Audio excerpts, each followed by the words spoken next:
So, ito yung mga araw na hindi kami sabay kumain ng anak ko because gabing-gabi na siya dating. So, I made atsarang ampalaya.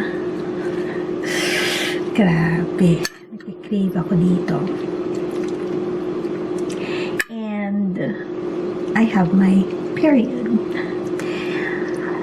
Kaya siguro ganito mga lasa yung hinahanap ko. So, this is gonna be our gulay and side dish. Yan. Maraming luya. Ako lang naman ang kumakain nito. Pinapatry ko kay Nina pero hindi ko pa siya nako-convince. Yan. And kanina nasa market ako kasi bumili ako ng plancha namin. Pumuntok yung plancha namin. So, napapili ako ng steamer iron. So, ito ang ating ulam. Ineng sa barbecue. Grabe. 8-inch daw to. Hindi to 8-inch. Diba? Ganito lang siya eh. O, ganyan lang o. 5 piraso. Almost 400 pesos. Parang 1, 2. Almost 100 pesos isa. So, I'll eat 2 of these. Yung 3 kay Nina. And then, meron akong ito. Pabili ako ng The Boy chicharon. Yeah. Ito yung bagay sa atsarang ampalaya. And syempre may kanin tayo, magkakanin tayo. Pagkakamay po ako, naghugas na ako ng kamay. So, yeah. Let's eat ang kakusina. Spicy daw to eh.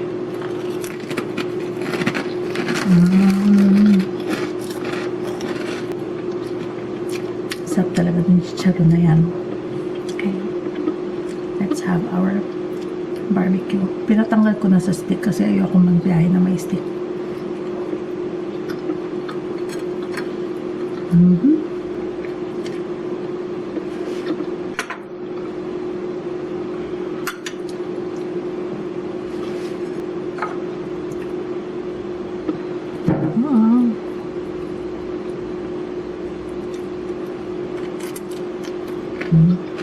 Harap. It's the best atsara.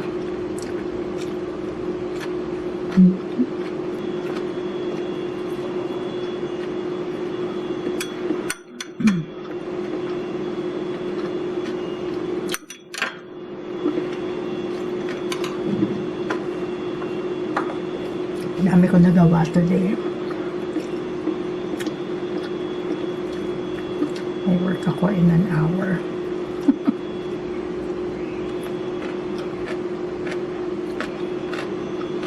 May nagbabakim ng ganitong oras. Ang taba. Ang sarap ng taba.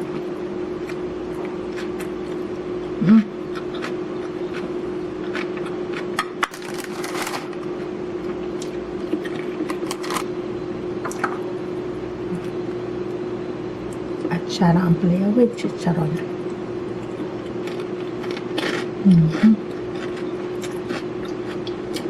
So good.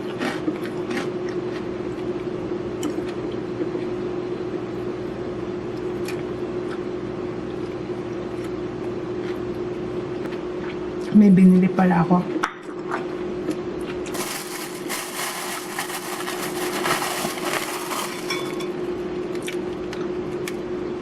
This and yeah, tikman natin yan later. Dessert. Masarap. Saka naglalangis. Grabe, sarap ng ulam ko.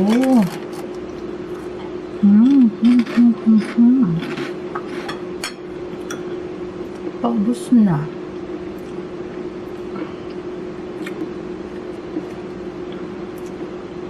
Barbecue. This is from Ineng's pala.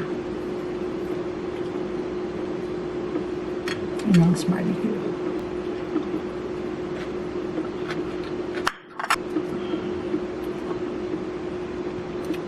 Barbecue na may taba, tapos kanin and ang palay ng atsara.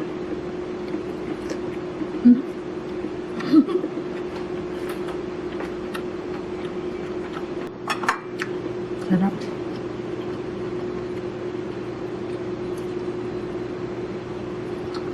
Sobrang tahimik dito sa place ko ngayon.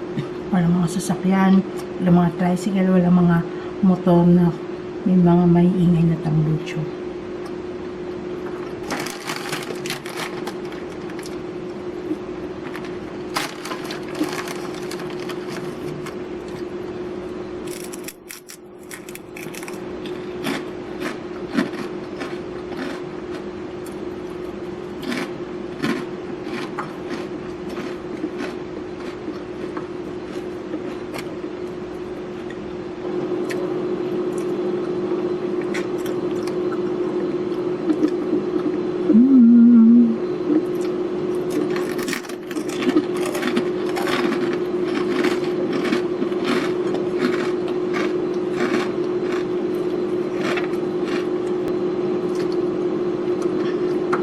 Sa susunod gagawa ko ng maraming ampalaya at atsara. Isang ano lang yun isang ampalaya. Grabe, ang mahal ng bell pepper. Kailangan kasi may bell pepper. Mas masarap pag may bell pepper. Sobrang mahal ng bell pepper. Hindi na ako bumili ng carrots. Dapat may carrots yun. Ayan. Last chicharon.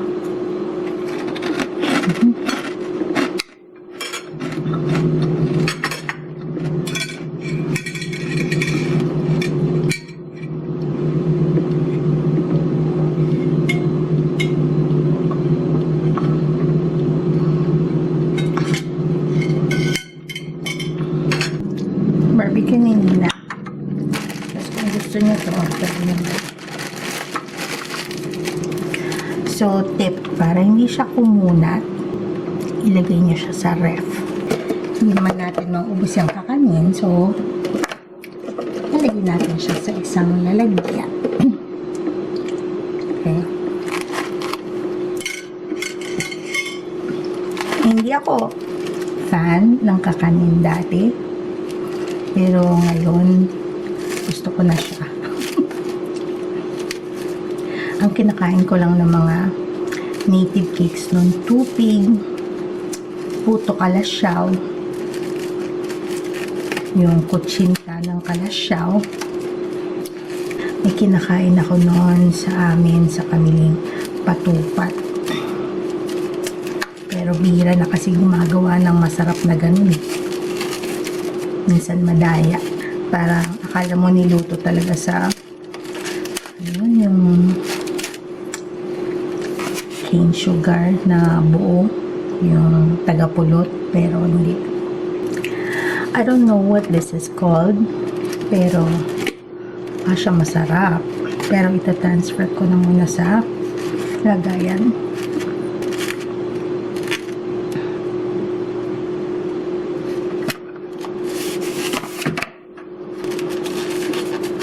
Konti lang kainin ko. Yan lang kakainin ko. Talon natin yung dalawa. Yan. Parang mali yung posisyon ko ng biko. Ayusin natin. Biko ba to? Biko. I don't know. Basta binili ko siya. Yan.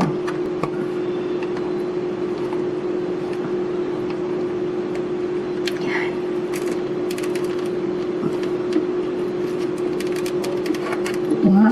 Sapin-sapin. Sapin-sapin. Tama ba? Tatlong kulay eh. Grabe. Parang ang sarap.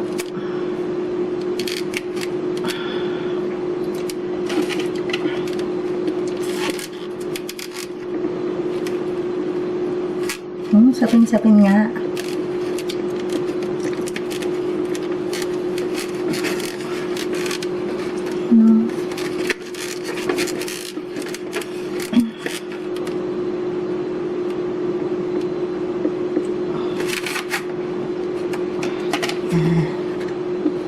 Di ba?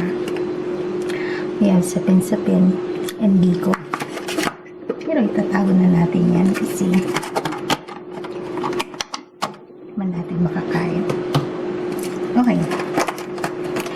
Hindi ko sure kung ilalagay ko siya sa ref. Huwag na muna. Okay. Sabi naman nung nagtitinda, bagong gawa. So, we have sapin-sapin and biko. Unahin natin to. Oo nga. Parang masarap.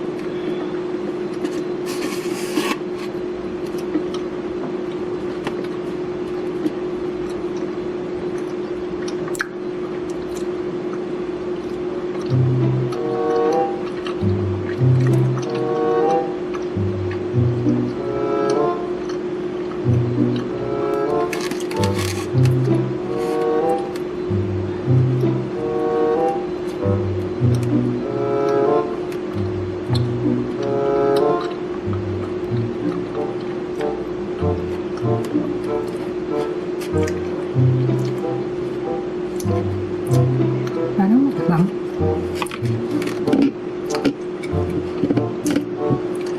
Parang matabang. Anyway, let's try this one.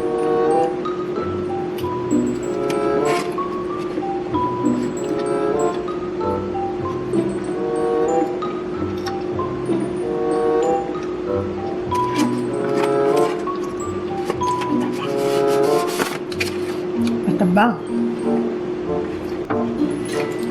Ate na nagtitinda sa market. Bakit matabang? Anyway, I'm gonna put sugar. Ito din. Matabang siya eh. Sorry, nilagyan ko ng asukal.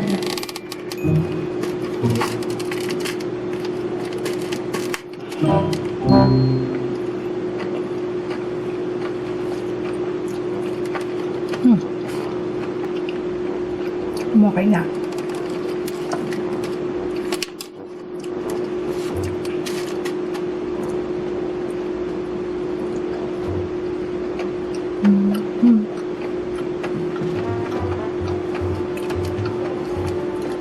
I like this better than the sapin-sapin.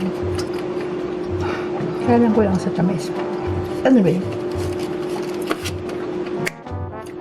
ubusin ko to off cam kasi ako set up na ng laptop at magtatrabaho na tayo. Yun lang. See you again on the next video mga kakusina. Bye!